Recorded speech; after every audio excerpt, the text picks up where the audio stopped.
একটা ছোট্ট শহরে এক ছেলে থাকতো।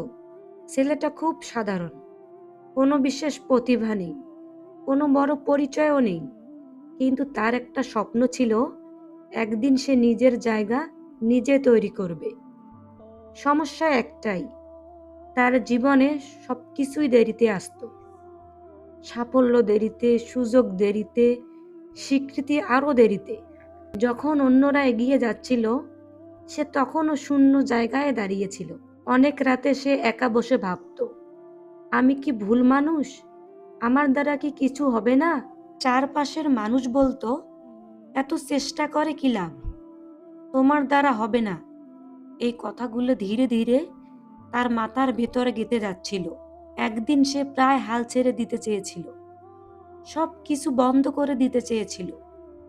কিন্তু ঠিক সেদিনই সে নিজের একটা পুরনো খাতা খুলে দেখে, যেখানে সে লিখেছিল তার স্বপ্নগুলো। সে বুঝতে পারল, সমস্যা তার সক্ষমতায় না, সমস্যা তার ধৈর্যে। সে সিদ্ধান্ত নিল, একদিনে জীবন বদলাবে না, কিন্তু প্রতিদিন একটু করে বদলাবে। সে প্রতিদিন 1 ঘন্টা করে শিখতে শুরু করলো। প্রতিদিন নিজেকে আগের চেয়েও একটু ভালো বানানোর চেষ্টা করলো। কেউ দেখলো না, কেউ বাহবাও দিল না, কিন্তু সে থামেনি। মাস গেল, বছর গেল।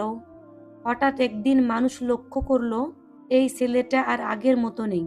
যেখানে সে একসময় ব্যর্থ ছিল, সেখানে সে এখন অন্যদের পথ দেখাচ্ছে। লোকেরা বলল, তোমার ভাগ্য ভালো। সে হেসে বলল, না, আমি শুধু থামিনি। এই গল্পের শিক্ষা খুব সহজ। জীবন হঠাৎ বদলাবে না, জীবন বদলায় তখনই যখন তুমি কষ্টের মাঝেও হাল ছেড়ে দাও না। আজ যদি তুমি মনে হয় পিছিয়ে, তাহলে মনে রেখো, তুমি পিছিয়ে না, তুমি প্রস্তুতির ভিতর আছো। থেমে যেও না, কারণ যারা থামে না, তারাই একদিন গল্প হয়ে যাবে।